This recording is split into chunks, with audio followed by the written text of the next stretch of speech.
일상을 살거나 또 신앙생활을 하면서 우리를 가장 흔들리게 하고 또 무너지게 하는 그 때가 있는데, 그때가 이제 서운한 마음이 들 때인 것 같아요. 서운한 감정이 들 때 이게 막 흔들려요.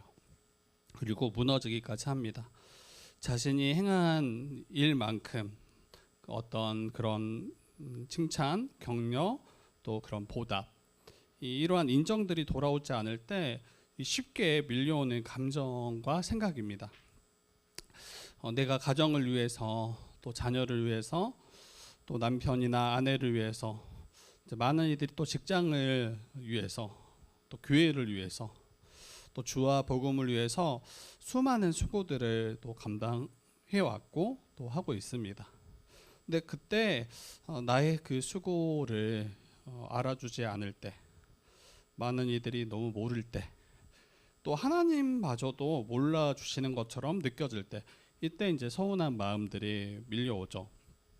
물론 이제 잘 알아주면 너무 좋겠지만 그것을 다 알아줄 수도 없을 뿐더러 잘 알아주다가도 몇 번만 놓쳤을 때, 그때 언제든지 시험에 들고 낙심되고 넘어질 게 너무 분명합니다. 왜냐하면 제가 저를 봐도 그렇더라고요. 저도 일상을 살아가고 신앙생활을 하고 또 사역을 하고 목회를 하면서도 그런 서운한 그 생각들, 감정이 들 때가 정말 많습니다.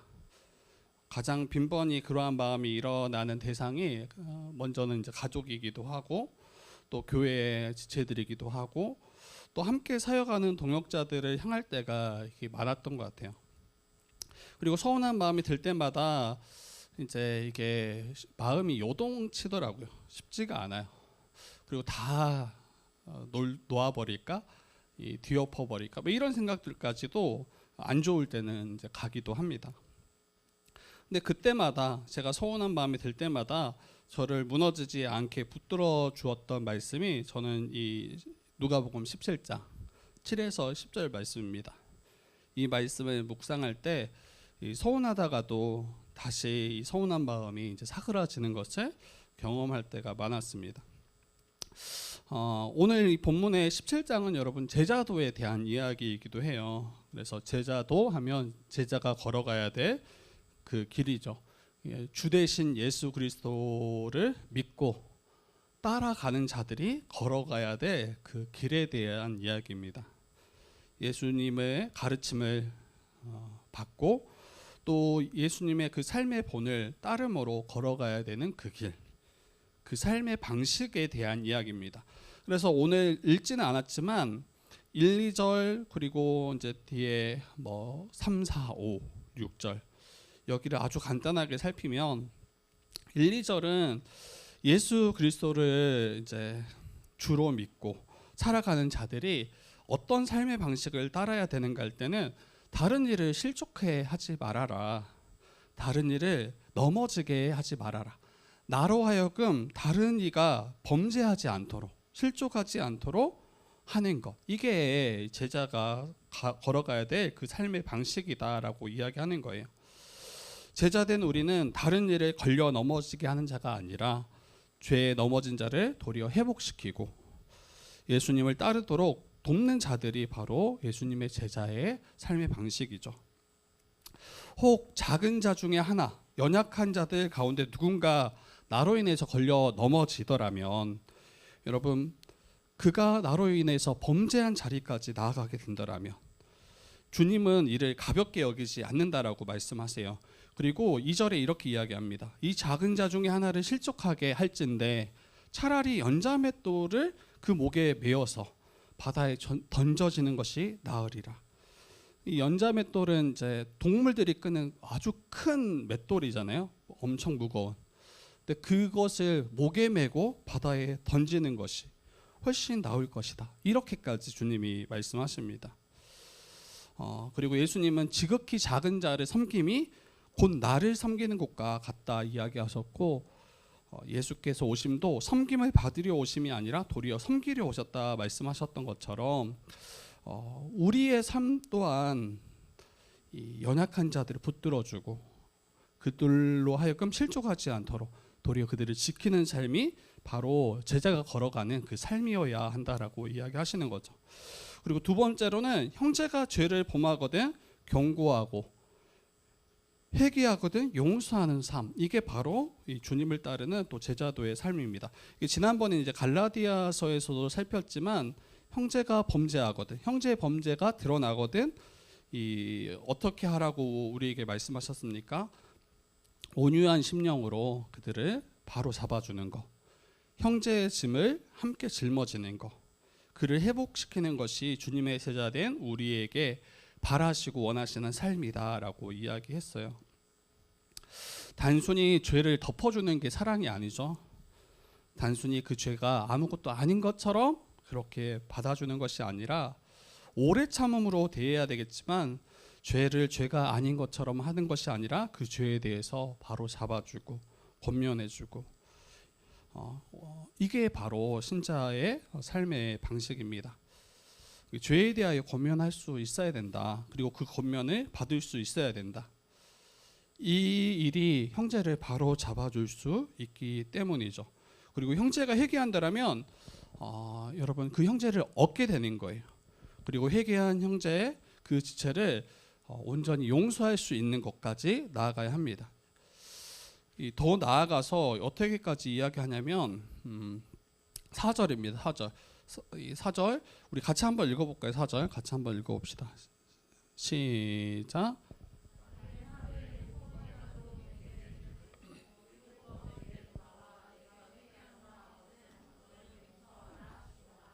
예, 용서하는데 더 나아가서 하루에 7번이라도 내게 죄를 짓는 자가 있더라면 7번 돌아와 회개한다고 한다면 그를 용서해 주라, 이렇게 말씀하세요. 이게 정말 놀랍고 정말 쉽지 않은 그 말씀이죠. 정말 쉽지 않은데 이렇게 명하신 것이 주께서 우리를 대하시는 방식이구나라는 생각을 하게 됩니다. 예수를 따르는 제자가 걸어가야 되는 그 길, 범죄한 일을 오래 참고 긍휼히 여기고 끝까지 참으시고 용서하는 그 삶, 이게 바로 주님이 우리에게 보여주신 삶이고, 보통 용서한다고 할 때 누군가 우리에게 악을 행한다고 할 때 단회적으로 그쳐지지 않아요. 그 죄의 자리가 은밀할 뿐 아니라 또 무의식적으로 습관적으로 범죄하는 일들이 많습니다. 그러면 여러분 한두 번이 아니라 여러 차례 그렇게 같은 그 일로 범죄하고 넘어지고 또 누군가에게 해를 가할 때가 있는 거죠. 그때 7번 찾아온다라면 7번 용서해 주라라고 이야기하는 거예요. 만약에 동일한 죄에 대해서 7번 우리에게 악을 행하고 해를 가한다라면 똑같아요. 근데 보통 우리는 이제 딱 마음속에 가장 맥시멈은 3-4번이 3-4번까지만 내가 3번까지만 받아주고, 3번도 솔직히 많죠. 한두 번이면 이미 이제 폭발하죠. 그런데 동일한 죄에 대해서 7번 그렇게 범죄했다 할지라도 용서를 구한다라면 용서하라, 이게 주님의 뜻입니다. 베드로가 이 비슷한 맥락에서 주님께 묻죠. 형제가 죄를 범할 때 몇 번이나 용서해야 하겠습니까? 이렇게 물으니까 7번입니까? 7번? 7번이 그 당시 때 가장 통용된 가장 최고의 용서인 것 같아요. 그 횟수로. 근데 주님께서는 7번을 70번까지라도 할지니라, 이렇게 이야기하세요. 그래서 내게 용서를 구하는 자라면 계속해서 지속적으로, 그리고 마치 아무 죄를 범하지 않는 것처럼 그렇게 그의 죄를 용서하는 것. 그러면서 바로 이어지는 말씀이 그 만달란트 빚진 자의 비유로 우리에게 가르치시죠. 근데 이 말씀을 악용해서는 안 되죠. 항상 이 말씀을 용서하는 자 입장에서 이거를 용서해야 되겠구나 이렇게 적용하기보다는 이제 범죄한 이들이 나를 용서해 달라 그러면서 이렇게 이제 가지고 요청하고 강제할 때가 있습니다. 범죄한 자가 이 용서하는 것이 마치 당연한 것처럼 주님이 그렇게 용서하라고 하지 않았냐 하면서 이 용서를 강제하고 강요하는 것, 이것은 합당한 적용이 아니겠죠. 이건 죄를 가볍게 만드는 일이고 피해를 당한 이에게 재차 피해를 입히는 일이 됩니다. 그래서 범죄한 자는 그냥 긍휼을 구할 뿐이에요. 범죄한 자는 은혜를 구할 뿐입니다. 적반하장의 자세로 죄의 피해를 끼친 이를 향해서 무언가를 강요하거나 강제할 수 없습니다. 그런데 용서를 베푸는 자는 주님이 나를 용서하셨던 것처럼 내게 범죄한 자를 향해서 그와 같이 용서하는 것, 이게 바로 제자가 걸어가야 되는 그 삶의 자리요 방식입니다. 여러분, 이게 얼마나 힘들었을지 5절에 사도들이 주님께 청합니다. 사도들이 주께 여짜오되 우리에게 믿음을 더하소서. 이게 자기로서는 할 수 없음에 대해서 사도들도 이렇게 고백하는 거예요. 주님, 믿음을 더하여 주십시오. 이것을 감당할 만한 힘과 지혜를 더하여 주십시오. 믿음을 허락하여 주십시오. 그때 주님께서 너희에게 겨자씨 하나일 만한 믿음이 있더라면 이 뽕나무더러 뿌리가 뽑혀 바다에 심기어라 하였을 것이요 그것이 너희에게 순종하였으리라. 그래서 우리에게 작은 믿음이라도 있더라면, 우리가 정말 우리 안에 믿음이 있고 주님을 주와 그리스도로 믿는다면 여러분, 아무리 그 믿음이 작다 할지라도 충분히 감당할 수 있음에 대해서 이야기합니다. 그래서 우리가 가진 믿음이, 우리에게 허락되어진 그 믿음이 결코 작지 않고 무능력하지 않아요. 충분히 용서할 수 있음에 대해서, 충분히 형제를 용서하고 그를 품을 수 있음에 대해서 이야기합니다. 간구해야 되겠죠. 기도해야 되겠죠. 성령께서 우리에게 감당할 만한 힘을 주시기를, 그리고 매번 우리가 자기를 부인하고 그 주님의 길을 따를 수 있도록 은혜를 구해야 될 것입니다. 그리고 나서 7절부터 10절까지가 이어서 나와요. 이게 제자도에 대한 이야기다라고 계속 이야기했죠. 그러면서 이 종과 주인의 관계를 비유로 해서 제자로서 주님을 따르는 우리에게 말씀하시고 가르치십니다. 내용을 간단하게 살펴보면 이 종이 아침 일찍 나가서 해질 때까지 아마 밭을 메었을 것 같아요. 밭을 메고 또 주인의 가축을 치고 그렇게 집에 돌아왔습니다. 하루 일과를 다 마치고 종이 주인의 집에 돌아왔는데, 그때 주인이 뭐라고 말하냐 할 때 이제 그냥 예를 들어서 돌쇠야, 뭐 돌쇠만 있으면 또 돌순이도 있고 막 그럴 것 같아요. 돌쇠야, 참으로 고생 많았다. 이렇게 참으로 고생 많았다. 날씨가 정말 더웠을 텐데, 요즘 날씨가 너무 더운데 많이 고됐을 텐데 얼른 씻고 같이 식사하자, 이렇게 이야기하지 않는다는 거예요. 그 예수님이 이 비유를 드실 때 그 당시 종과 주인의 관계를 잘 이해하면 좋을 것 같아요. 예수님 당시 종과 주인의 관계는 이런 관계가 아니에요. 이 주인의 종의 관계를 가지고 이야기하시는 거예요. 그 당시 주인은 밭에서 수고하고 이제 막 돌아온 종에게 말합니다. 내가 시장하다. 주인이 말하는, 내가 배고프다, 내가 시장하다, 왜 일찍 안 오고 내 이렇게 시장하기까지. 그러면서 어서 들어가서 저녁 식사를 준비해서 내와라. 그리고 주인의 식사를 이 종이 열심히 차립니다. 그리고 같이 앉아서 주인과 먹지 않아요. 옆에 서서 시중을 듭니다. 주인이 먹고 마시는 동안에 허리를 동이고 시중을 듭니다. 식사가 다 마쳐지기까지 옆에서 물도 따르고 고기도 자르고 아마 술도 내올 것이죠.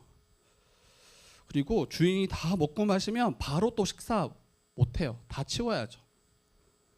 그리고 주인의 식사 자리를 다 치우고 나서 그때서야 종은 아마 주인이 남겼던 그 음식을 먹고 먹고 마시지 않았을까 싶어요. 이게 바로 주인과 종의 일반적인 관계라고 이야기하는 거예요.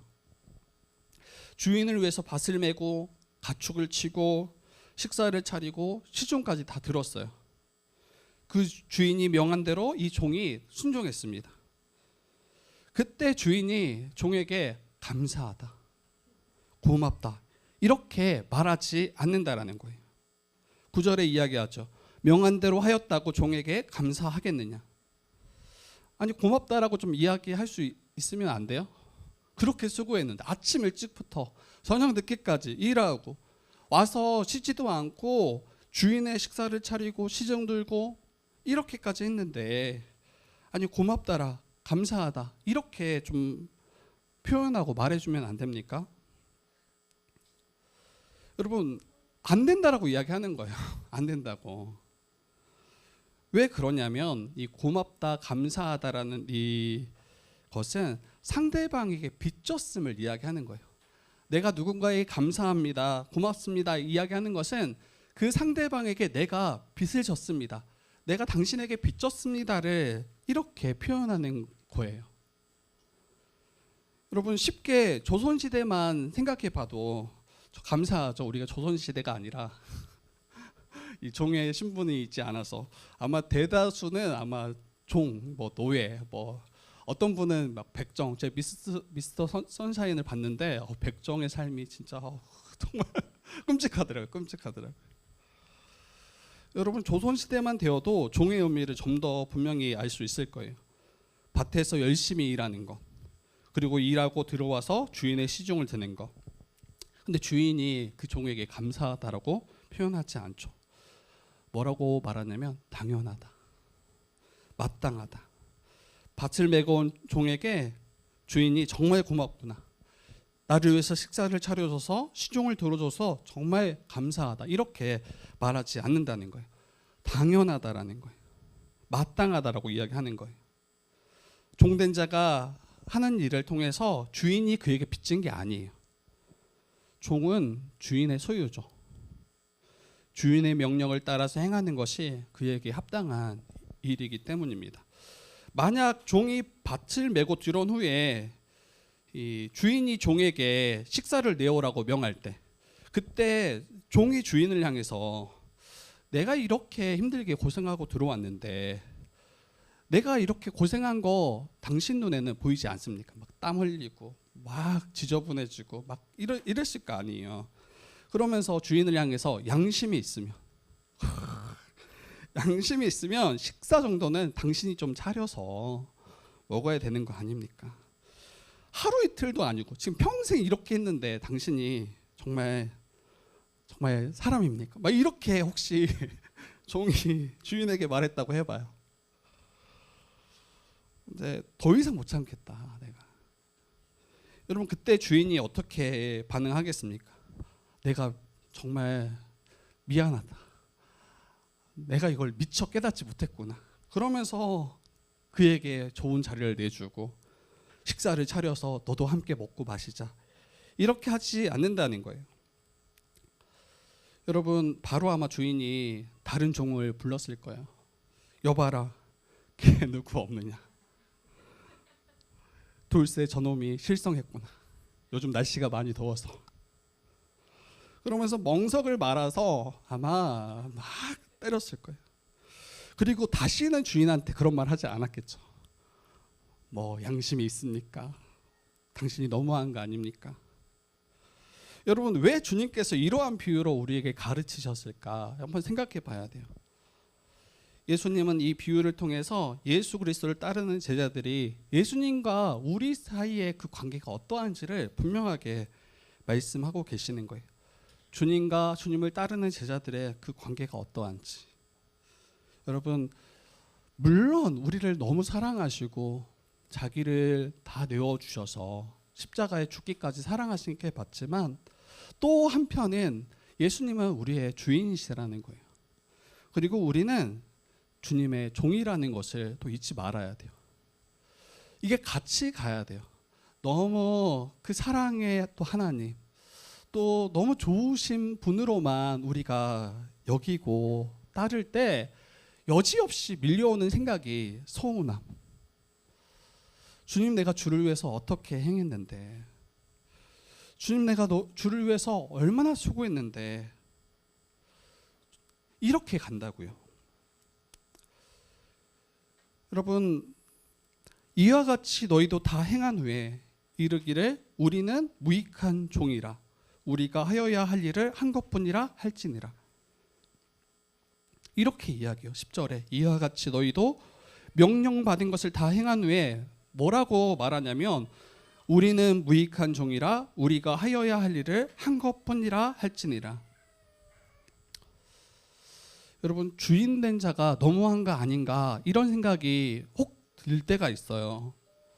그런데 분명하게 여러분 딱 생각을 가지셔야 돼요. 종으로서 마땅하다. 종으로서 마땅하다.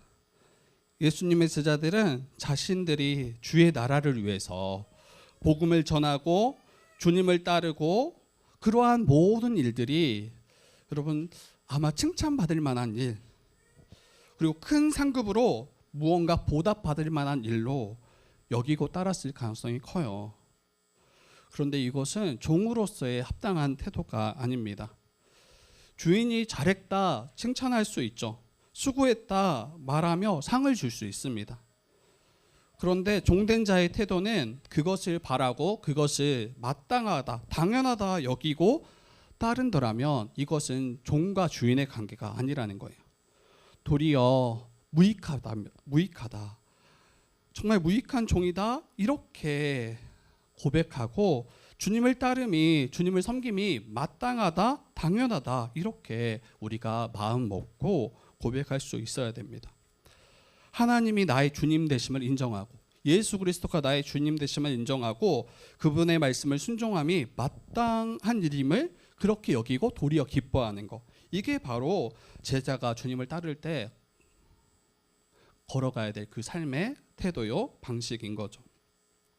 열심히 주인을 위해 일했지만 나를 알아주지 않을 때, 이때 여지없이 불평과 서운함이 몰려 들어오기 시작합니다.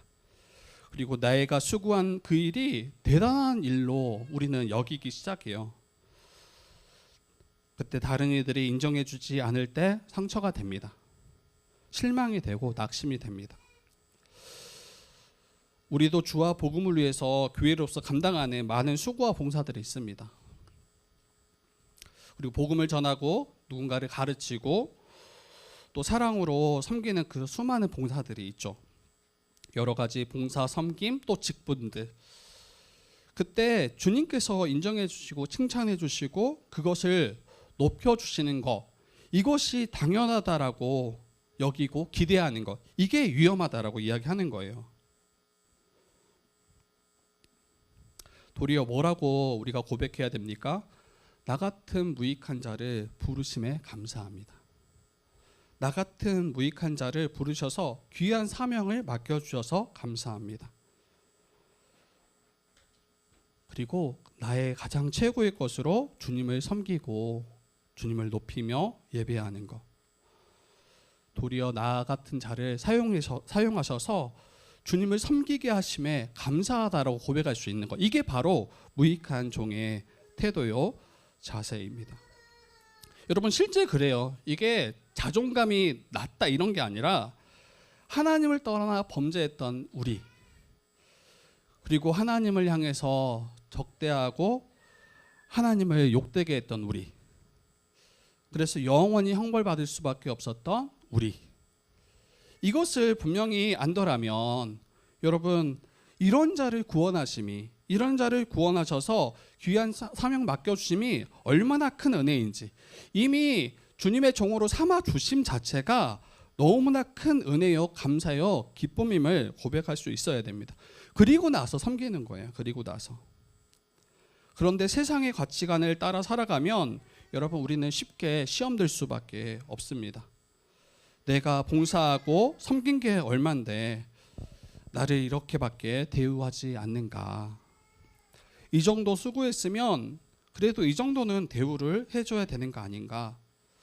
얼마나 수고했는데 이제 좀 쉬려고 하는데 또 섬기라고 하는가. 이런 마음들이 우리에게 자리 잡기 시작할 겁니다. 그리고 서운해요. 여러분, 우리 모두는 주의 것이고 주님의 종입니다. 예수님이 나의 주요, 또 우리는 그분의 종이라는 것을 우리가 잊지 말아야 됩니다. 그리고 종된 우리는 주를 위해 살아가는 것이 마땅하다. 맡겨주신 책임을 도리어 감사하고, 그 일을 힘써 행하는 것이 도리어 감사하고, 다 행하고 나서 도리어 무익한 종이라고 고백하는 것, 이것이 우리 주님을 따르는 종된 자들의 합당한 모습입니다. 그리고 대충 소홀히 할 수 없죠. 종으로서 마땅한 자세가 아닙니다. 주인이 명하셨을 때 힘을 다해서 감당하는 것. 그리고 주인과 종의 관계를 볼 때 종은 여러분 따로 자신들의 스케줄이 없어요. 이게 이제 오늘날의 우리와는 굉장히 안 맞는데, 개인 스케줄이 없어요. 주인이 이제 뭔가를 명할 때 어떻게 답해야 됩니까? 종은 네라고 답해야죠. 네. 그리고 바로 그 일을 감당하는 거예요. 그런데 만약에 종이 요즘 내 스케줄이 좀 많이 바빠서 이렇게 답한다면 또 멍석을 또 내어라, 이렇게. 이게 우리의 개인적인 스케줄, 물론 다 있어요. 그리고 바빠요. 그래서 이게 오늘날의 우리에게는 굉장히 뭔가 맞지 않은 명령처럼 보여요. 그런데 우리가 정말 예수 그리스도의 종이라면 주님이 우리에게 말씀하시고 명하실 때, 그때 주님의 그 명령을 가장 우선순위에 두고 따르고 행하는 것. 여러분, 주인한테 서운하다 말할 수 없어요.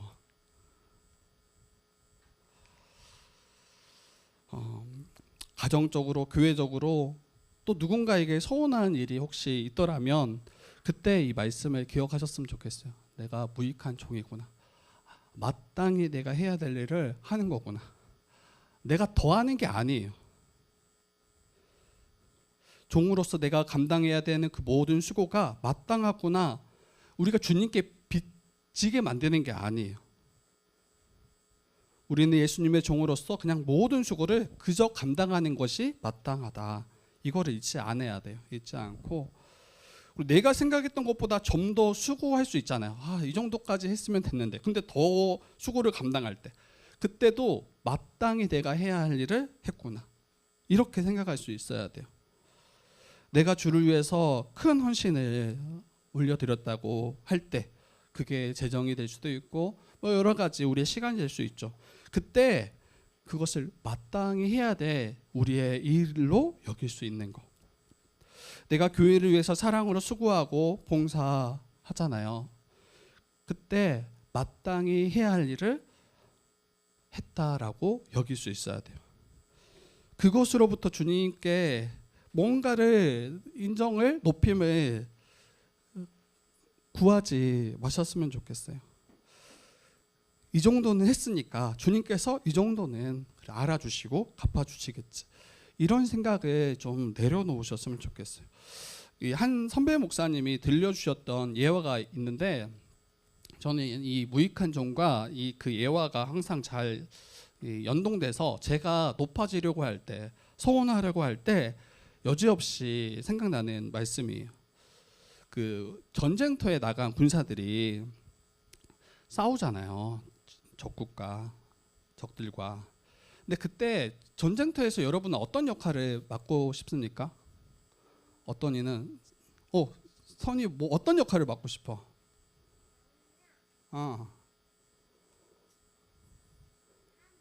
하늘? 1번 사령관, 2번 병사, 3번 총알.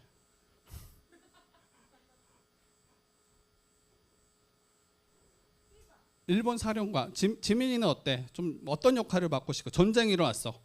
지민이가 그 싸우러 나가야 돼. 어떤 역할을 맡고 싶어?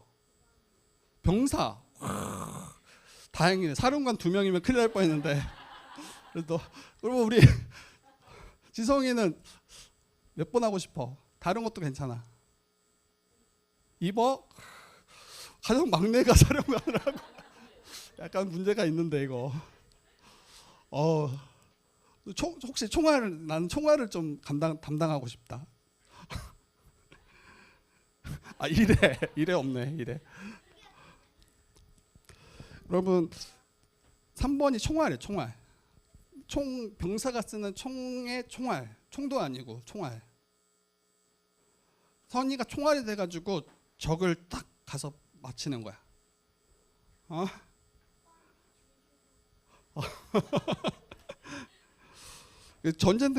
전쟁터에서 싸우고 있더라면 뭐 사령관이나 뭐 전쟁의 판도를 뒤엎는 뭐 중요한 역할들, 뭐 책사도 있고 이러한 역할을 하고 싶을 수 있어요.